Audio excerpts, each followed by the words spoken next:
Ecuador? Cada día y en cada esquina nace la esperanza. Con el cajero del supermercado que te recibe con una sonrisa. ¿Cómo encontró todo hoy, señor? O la chica que rescató a un perrito de la calle y le dio un hogar. Denver, deja eso.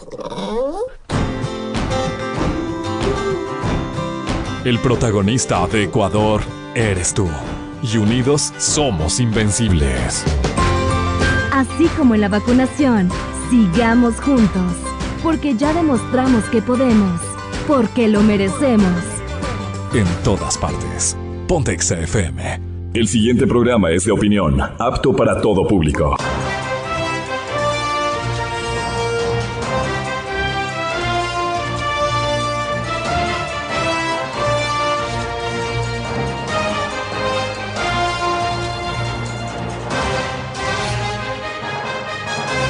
La revista de opinión Democracia agradece el patrocinio de... En mi hogar lo tengo todo con Fahrenheit. En Andalucía entendemos lo que estamos pasando. Por eso te traemos el crédito único, con la tasa más baja del mercado. Andalucía, 51 años, toda una vida mejorando otras. Alianza Hospital ofrece servicios médicos de excelencia. Estamos de vuelta en El Dorado Restaurante.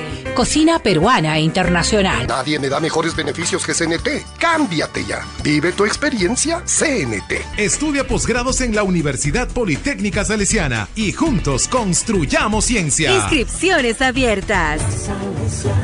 Elijo un banco verde. Produbanco.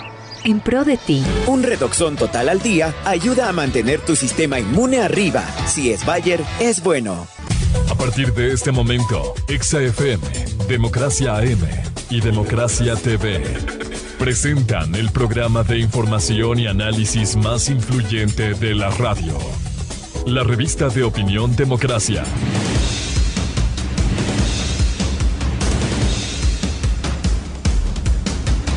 A esta hora, la revista de opinión Democracia presenta a Miguel Rivadeneira. Los protagonistas, las entrevistas, la búsqueda de la verdad. Miguel Rivadeneira, en la revista de opinión Democracia.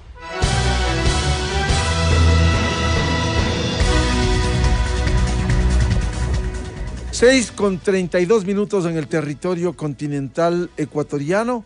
Un saludo cordial y afectuoso a los seguidores de la revista de opinión Democracia. Este lunes 20 de septiembre del 2021. Un feliz lunes, feliz inicio de semana.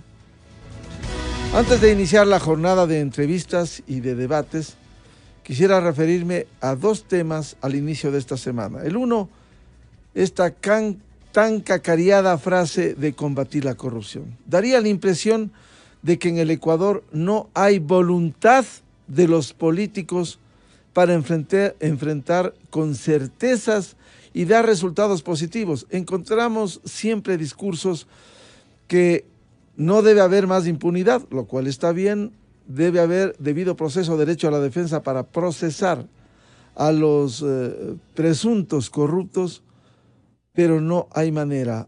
Hay impunidad, hay demora en los procesos con los argumentos de las formalidades.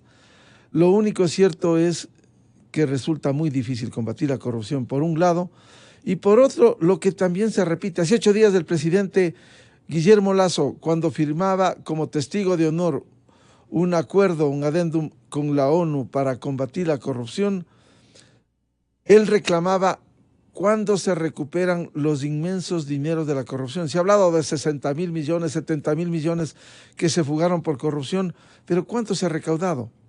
Y ahí, para registro histórico, quiero citar lo que vivimos de cerca. Hace aproximadamente 18, 19 años estuvimos en Lima, Perú, luego del gobierno nefasto de Alberto Fujimori del 90 al 2000, vino su huida del poder y Perú se empeñó con sus instituciones golpeadas ya para recuperar los dineros, primero procesar y recuperar. Y hubo unas acciones que dieron resultados positivos. Recordamos y lo conocemos al amigo Pepe Ugaz, que fue procurador ad hoc en el Perú. Él estuvo en alguna ocasión aquí, allá por el año 99, tuvimos el gusto de conversar con Pepe Ugaz. Él fue luego presidente de Transparencia Internacional, con sede en Alemania. ¿Y qué hizo él? Él, con una empresa contratada por la administración interina en el Perú, y rastreó los recursos y recuperó nada menos que 272 millones de dólares. 272 millones de dólares con la ayuda internacional en Suiza, en Panamá, en los paraísos fiscales, en Estados Unidos, dineros de Fujimori, del cerebro gris de ese gobierno que hoy está en la cárcel, el capitán Vladimiro Montesinos. Recuperó recursos. Aquí lo que se ha recuperado frente al monto que se habla de la corrupción es exiguo, es mínimo, y por ello la desconfianza. La pregunta es, ¿los políticos tienen voluntad para combatir la corrupción y dar resultados tangibles al Ecuador? Muy difícil. No vemos esa voluntad política que lastimosamente se ha reflejado en el Ecuador de los últimos tiempos. Y el otro tema que quiero referirme rápidamente se relaciona con la designación este sábado en la noche en el Consejo de Participación Ciudadana y Control Social del Defensor del Pueblo encargado. Lastimosamente, aquí no hay voluntad política también para no solo apegarse a la Constitución, sino dar resultados tangibles, concretos, positivos en ese Consejo de Participación Ciudadana que cada vez hace más méritos para su desaparición. Pero no hay mecanismos para ello, incluso con el dictamen de la semana anterior de la Corte Constitucional. Solo recordemos lo que dice la Constitución, que es letra muerta. El artículo 216, el capítulo de la Defensoría del Pueblo señala: para ser designado defensor o defensor del pueblo, será necesario cumplir con los mismos requisitos exigidos para las juezas y jueces de la Corte Nacional de Justicia, y esto muy importante, y acreditar amplia trayectoria en la defensa de los derechos humanos. Resulta que por confesión de la mayoría del Consejo de Participación Ciudadana, en su hoja de vida, él tiene mayor experiencia, ha trabajado el mayor tiempo en las aduanas, es experto aduanero, donde acredita una gran experiencia en derechos humanos. Claro, parece que hizo un curso, está en la hoja de vida, un curso, y con ello se puede acreditar esto. Este es el país que ojalá algún día cambie en el Ecuador, lo decimos sinceramente. Bien, vamos a iniciar el primer diálogo aquí en la revista de opinión Democracia con un reconocido comunicador, Lolo Echeverría, que a propósito nos ilustra siempre con su columna en diario El Comercio, los días sábados. El último artículo tiene que ver con un tema político. Dice Lolo Echeverría, invertir en política. Y quisiera resumir al menos dos de los tantos pensamientos que exhibe Lolo. Dice que el gobierno tiene señales suficientes de que no podrá alcanzar acuerdos ni con los protestantes de las calles, ni con los desafiantes de la Asamblea. Resulta muy difícil este acuerdo. Y segundo, el gobierno ha acumulado un abundante capital político debido principalmente a dos factores: el éxito con la vacunación y el discurso del presidente que transmite confianza y violencia.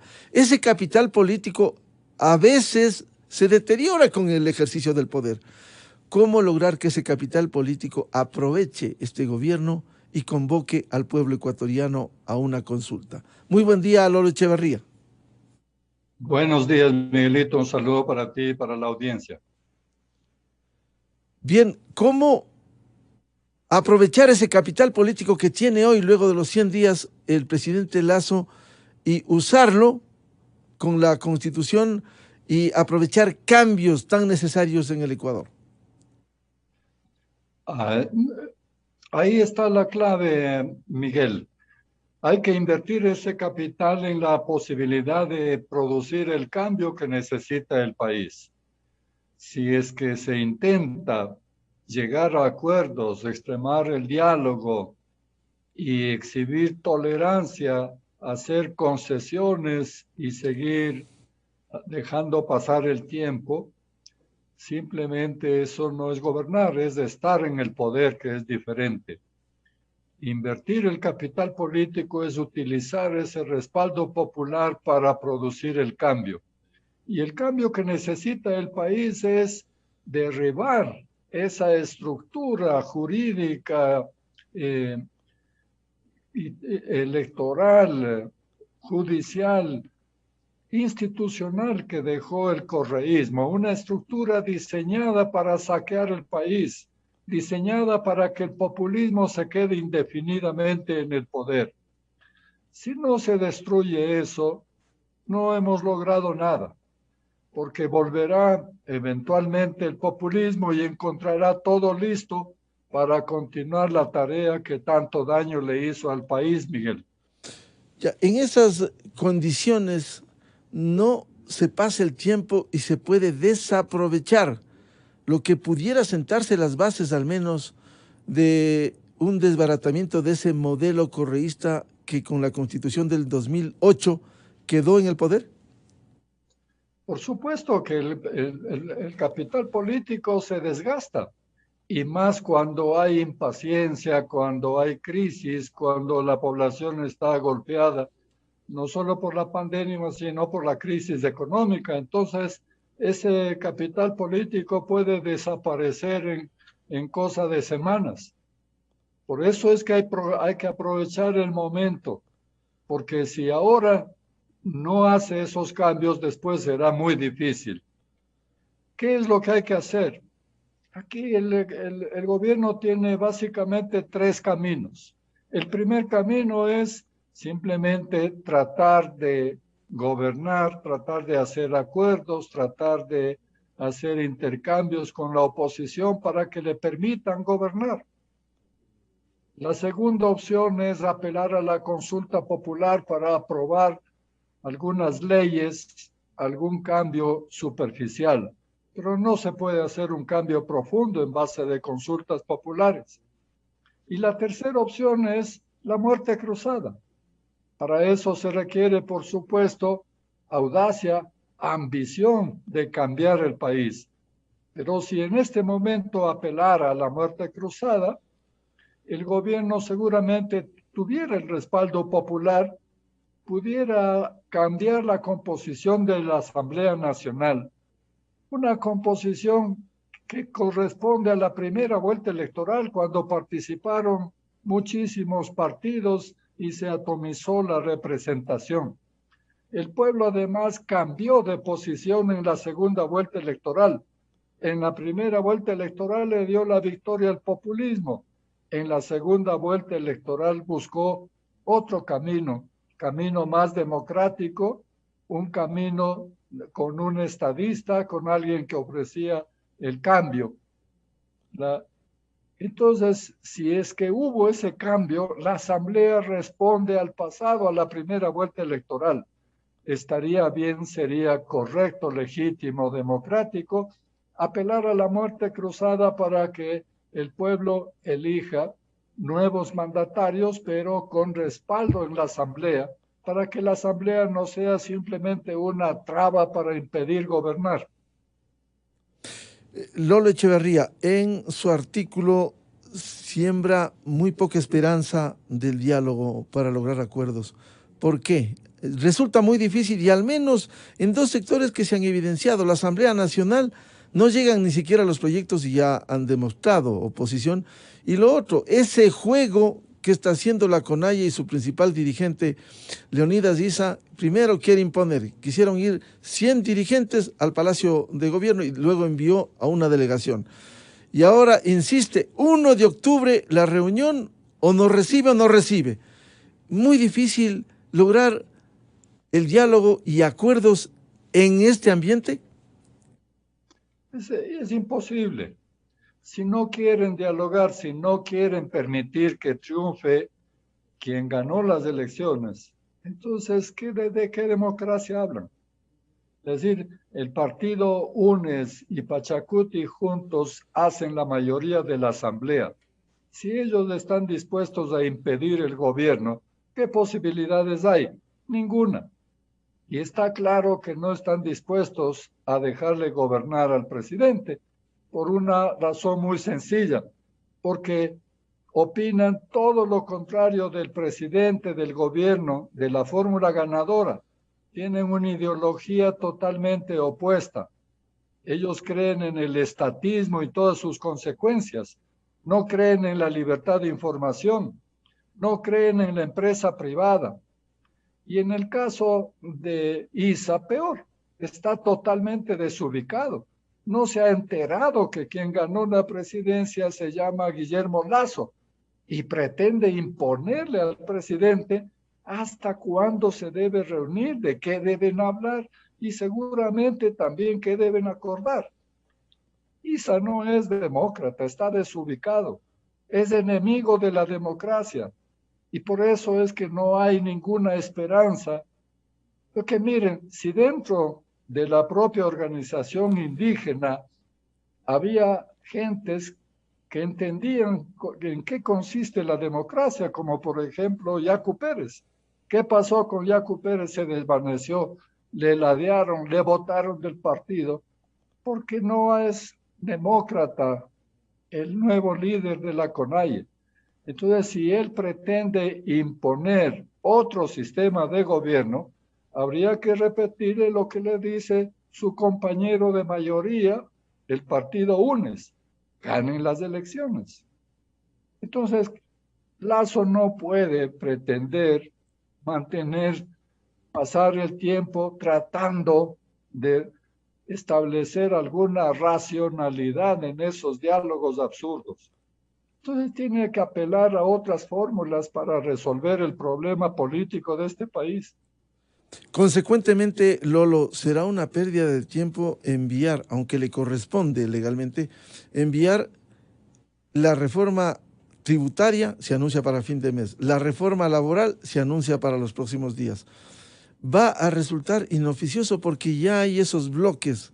Lo que ocurrió la semana anterior, bloquearon la elección de los miembros de la Junta Regulatoria y la Junta Financiera Monetaria, con el nuevo esquema, con las dos juntas, a pesar de los informes de asesoría jurídica de la Asamblea Nacional, en donde habilita a algunos de los candidatos, simplemente separa un señor de UNES, propone un señor de Pachacutic y queda bloqueado esto, pese al informe jurídico en la Asamblea Nacional. ¿Es una pérdida de tiempo entonces? Absolutamente, está muy claro. Esos proyectos que ha anunciado el Ejecutivo no pasarán ni de la comisión.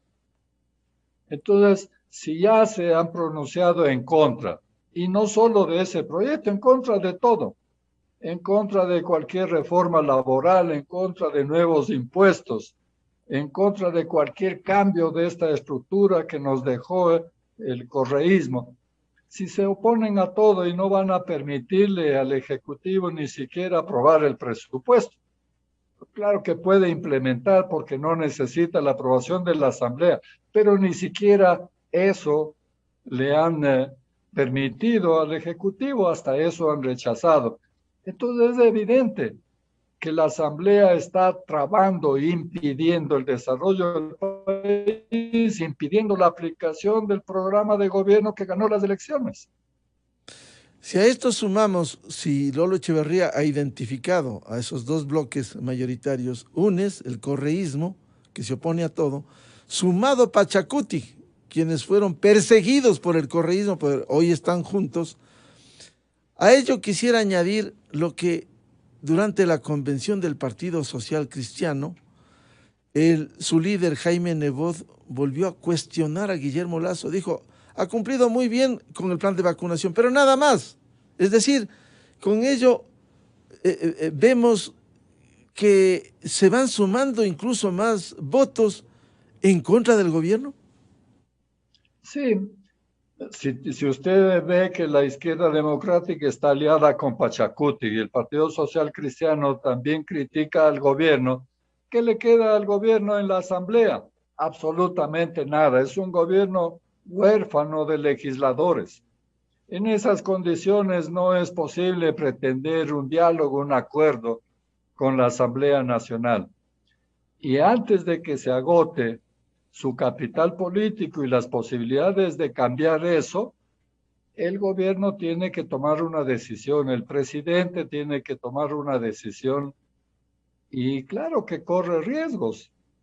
Así es cualquier inversión, por eso puse esa palabra, invertir el capital político. Toda inversión implica riesgos, pero si no se arriesga no se cruza el río. Y aquí lo que tenemos que hacer es producir un cambio sustancial en el país, porque eso es lo que pidió el electorado con los resultados de la segunda vuelta electoral. De manera que aquí tiene la palabra el gobierno. Ya ha intentado, en mi opinión, la Asamblea y el gobierno han estado midiéndose, han estado intentando ver si hay ámbito o qué espacio de gobernabilidad le dejan o le permiten al Ejecutivo, y ha aprobado que no están dispuestos a cederle ni 1 milímetro. Entonces ya no cabe continuar por esa línea, hay que buscar otros caminos. Si no se arriesga a la muerte cruzada, tendrá que apelar a la consulta popular, pero tiene que buscar al pueblo que le eligió para que le respalden la posibilidad de gobernar, puesto que los políticos no están dispuestos a ello. Lolo Echeverría, el mejor negocio es hacer oposición a un gobierno y captar réditos políticos, como lo dijo, porque esto es bueno para señalarlo para registro histórico, lo que dijo Jaime Nebot este sábado último. Se van a dar cuenta que salvo el programa de vacunación, que hay que reconocer que lo han llevado a cabo con excelencia, no piensan cumplir con nada más.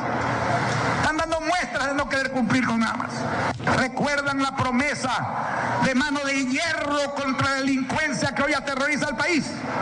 Y el dedo meñique han levantado para hacerlo. En 4 meses y sigue subiendo la gasolina extra, vale 20% más. Y el diésel, que es la savia del crecimiento de la producción agrícola, ganadera y pesquera, vale 12% más. El gobierno tiene que cambiar de rumbo. Bien, lo curioso es que se exige recursos para hacer obra social y se impide tomar medidas. El mejor negocio, Lolo, es hacer oposición en el país. No obtienen nada, no, eso no es mal entender la democracia. En la democracia la oposición consiste en primero hacerse cargo de quién fue elegido presidente, quién ganó las elecciones. Si no se acepta esto, entonces no se acepta la democracia. Si es que se busca el bien del país y el país eligió ese programa de gobierno, lo que hay que exigir es que se cumpla ese programa de gobierno. Si esto es lo que quiere Jaime Nebot, está correcto. Si él asegura que estas son las promesas de las que hablaron y las que propuso Lasso y no está cumpliendo, es correcto que le critique y le exija eso. Pero de ahí a hacerle oposición para impedir gobernar, eso ya es desbarrar, esto es salirse del marco democrático. Yo creo que no toda la oposición es igual.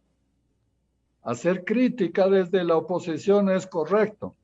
Lo que no se puede hacer es negar que quién ha sido elegido presidente y qué programa de gobierno él ofreció. Eso es diferente. Entonces aquí hay que ver, yo no sé todavía, pero hay que ver de qué lado está Nebot, si del lado de la democracia, de quien ganó las elecciones, o del lado de los antidemócratas que lo que quieren es destruir, impedir que alguien gobierne, provocar la crisis para pescar a río revuelto. Lo que conocemos, Lolo, en la experiencia periodística, cuando se quiere hacer oposición, con legítimo derecho, como ha señalado Lolo Echeverría, se cuestionan las acciones, pero en tan poco tiempo casi se vuelve un círculo vicioso. Digamos que si Jaime Nebot estuviera en el poder y le critican, él diría, en tan poco tiempo no puedo hacer todo. Recién estamos empezando, hemos acometido en la urgencia del plan de vacunación, pero en tan poco tiempo se puede ir resolviendo los problemas tan complejos, sin apoyo institucional en otras instancias de las funciones del Estado, Lolo. Bueno, es que la crítica es necesaria. Yo mismo estoy criticando. Estoy criticando porque todavía no sabemos qué grado de cambio, qué profundidad quiere producir en el cambio, cuál es la vía que ha escogido el gobierno. Es decir, quiere el diálogo, quiere la consulta, quiere la muerte cruzada. ¿Sabemos esto? No sabemos. Pero en 4 meses ya deberíamos saber eso.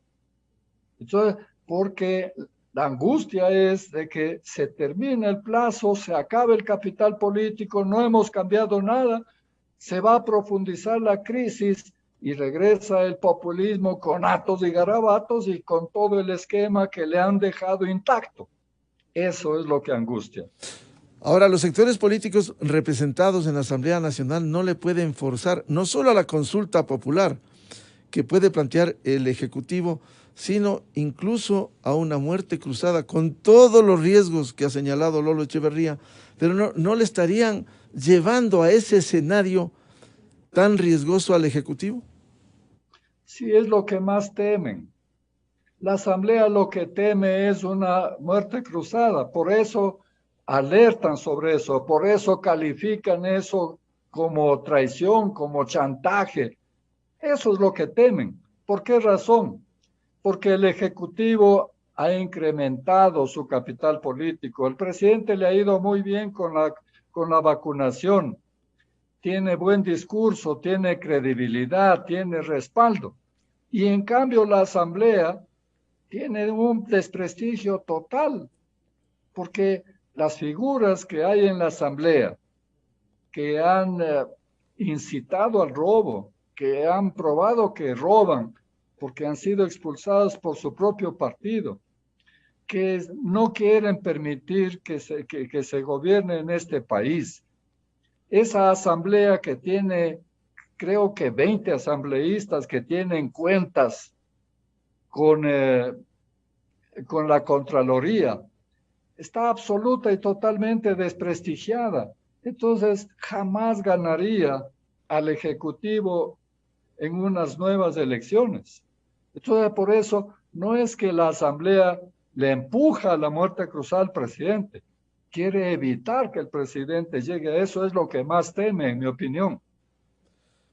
Una de las conclusiones a las que llega Lolo Echeverría es que en el Ecuador no saben otra política que la de impedir gobernar al elegido. Y cita, muy ilustrativo, lo que Pepe Mujica en Uruguay critica con los últimos hechos, la derrota del gobierno argentino, y recoge lo que dijera Pepe Mujica: hace falta que se encierren un mes a tomar mate, discutiendo y no puteándose por la prensa para generar media docena de cosas centrales como políticas de Estado. Es decir, seguimos en ese círculo vicioso, Lolo. Sí, porque no se puede hacer un diálogo en los términos que propone la CONAIE. Esto es un absurdo. Ellos pretenden señalar ellos la fecha, pretenden llevar 100 personas, pretenden que el diálogo sea abierto en directo ante la presencia del pueblo ecuatoriano y que se discutan los temas que ellos quieren. O sea, hacen el ridículo al plantear una cosa tan absurda. El diálogo se basa en la mutua confianza. El diálogo se basa en ceder, en encontrar un terreno común a las dos partes. Es decir, si las dos partes dicen que buscan el bien del país, tienen que en secreto aproximarse poco a poco, en reserva, pero demostrando que tienen interés en el diálogo. Esto es lo que no tiene la CONAIE ni tendrá mientras permanezca con esa ideología que pretende implementar aquí, ideas que fueron derrotadas en el mundo hace 40 años. Es decir, si lo que quieren es un Estado una dictadura del Estado, eliminar la empresa privada, poner precios fijados, todo esto fracasó en el mundo, entonces no pueden volver con eso, pero peor tratar de imponer eso.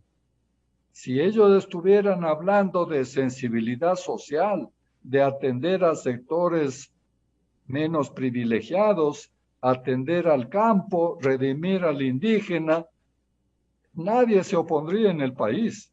Pero si solo hablan de cosas negativas, no al imperio, no al Fondo Monetario, no a la oligarquía, son eslogans que no tienen nada que ver con las condiciones actuales, son eslogans que se usaban en el pasado para fobias que había en otro tiempo.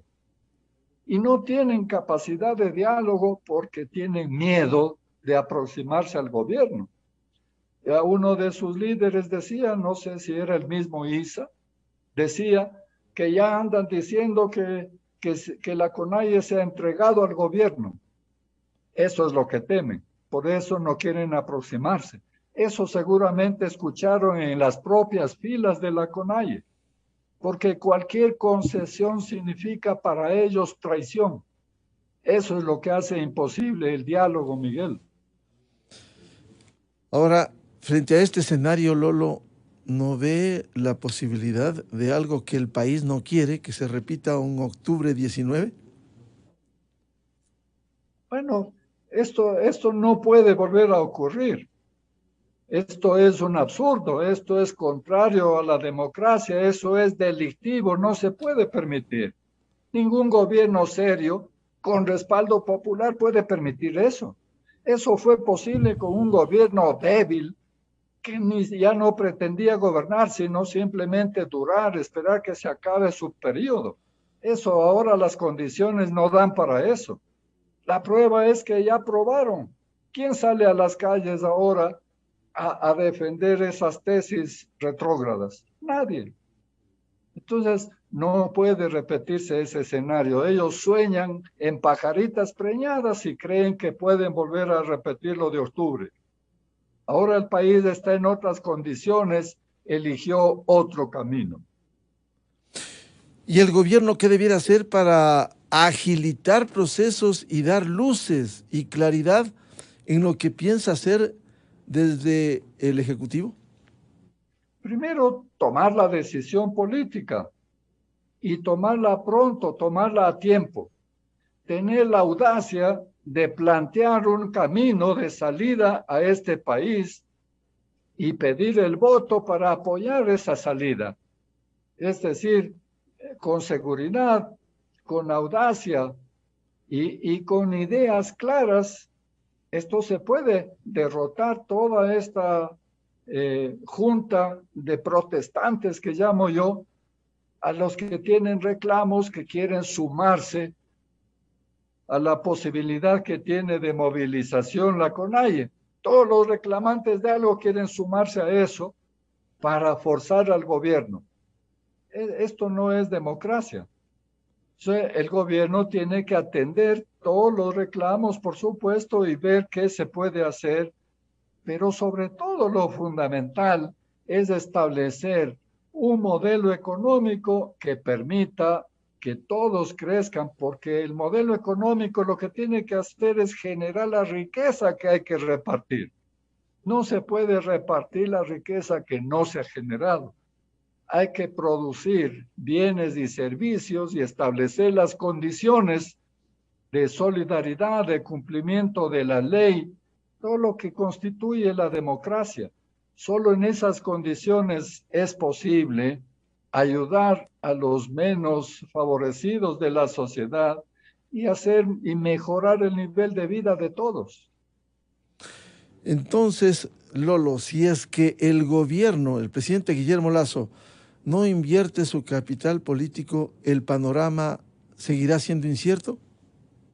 Claro, porque puede perder ese capital político en la medida en que la gente empieza a desconfiar qué es lo que quiere hacer, si va a producir el cambio, si va a implementar el modelo que propuso en la campaña, o se va a arredrar y va a negociar con estos señores que lo que quieren es establecer unas condiciones para que el gobierno fracase, no para que triunfe, para que fracase, para tener ellos oportunidad, porque así conciben la oposición.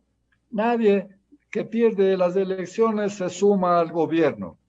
Todos quieren que fracase el gobierno para ellos tener una nueva oportunidad. Eso no es democracia. Democracia es hacerse cargo de quién ganó las elecciones y hacerse cargo de qué obligaciones tiene, sobre todo si son representantes del pueblo. El pueblo no les eligió para destruir el país. El pueblo les eligió para representarles en lo que desea el país, el bienestar de todos, no destruir nada, construir. Eso es lo que quiere el país. Hay que construir puestos de trabajo, hay que construir un modelo económico que brinde confianza, que permita que lleguen capitales extranjeros para el desarrollo, para la creación de empleo. Esas son las condiciones que quiere el país y lo que ofreció Guillermo Lasso. Y este tiempo que le queda al presidente Guillermo Lasso, el timing político, debiera agilizar las decisiones para no demorar y esto que se diluye en el tiempo. Por supuesto, ya ha probado, como digo, probó el diálogo y no ha tenido resultados. Ahora le quedan las otras dos opciones, la consulta popular y la muerte cruzada. Si tiene la audacia y la decisión de ir a la muerte cruzada, en mi opinión sería lo mejor. Pero puede ser que no se arriesgue a eso y que pretenda ir a las consultas populares, que en mi opinión permitirán cambios superficiales, no cambiará la estructura institucional fatal que heredamos del correísmo. Porque seguirán en la Asamblea Nacional esos sectores que hacen mayoría y que le van a, más allá de la consulta, que le van a seguir bloqueando. Y están en todas partes. Están en todas partes. ¿Cómo puede ser posible que no tengamos nosotros personas decentes, personas patriotas que quieran contribuir al bien del país, a cumplir con el ejercicio cívico de ser funcionarios? Mire lo que acaba de pasar con el tal director de inteligencia. En 12 años no ha pagado impuesto a la renta, siendo empresario, camaronero, petrolero, de bienes inmuebles, etcétera, y no ha pagado ni siquiera el impuesto a la renta. ¿Cómo llegó al gobierno un personaje así? Esto es inverosímil. Eso es lo que quita confianza al pueblo que le eligió. Le están metiendo goles al presidente Lasso porque por un lado en el discurso reclama. Hace 8 días decía hay que pagar impuestos, allí está la lista. Y sin embargo nombra a quien no ha pagado impuestos. Sí, y esto pasa porque si no hay ideas claras, decisiones firmes y audacia para implementar esas ideas, y no hay colaboradores que no estén simplemente encantados en el ejercicio del poder, disfrutando de las mieles del poder, sino trabajando, vigilando, construyendo. Si no hay ese equipo, le van a seguir goleando al presidente. Bien, un gusto dialogar con Lolo Echeverría, un reconocido comunicador, columnista de diario El Comercio, sobre el momento político que vive el Ecuador. Lolo, un abrazo, muchas gracias por el aporte dado a la revista de Opinión Democracia. Gracias a ti, Miguelito. Muchas gracias. 7:09 en el territorio continental ecuatoriano. Pausa publicitaria y en la revista de Opinión Democracia ya volvemos con un panel para abordar sobre la conformación de las juntas monetaria y financiera que fue bloqueada la semana anterior en la Asamblea Nacional, con 3 invitados, el economista Belardo Pachano, el economista Jaime Carrera y el doctor Rodrigo Espinosa Bermeo. Miguel Rivadeneira en la revista de Opinión Democracia. Bienvenidos al microinformativo de la hora. Otro proceso penal que enfrenta Jorge Yunda es el presentado por César Montúfar, ex candidato a la alcaldía de Quito, quien presentó ante Fiscalía una denuncia por irregularidades en contratos de repavimentación y obras de agua potable en la ciudad. La acusación apunta a los entonces gerentes de las empresas metropolitanas de movilidad y obras públicas y de agua potable y saneamiento. También menciona a los representantes de las contratistas Inmosolución y Geinco. Según Montúfar, a través de la figura de subcontratos se entregó a la empresa Geinco gran parte de los proyectos del municipio. La empresa habría recibido aproximadamente 51 millones para la repavimentación de Quito y obras de agua potable y alcantarillado. La revista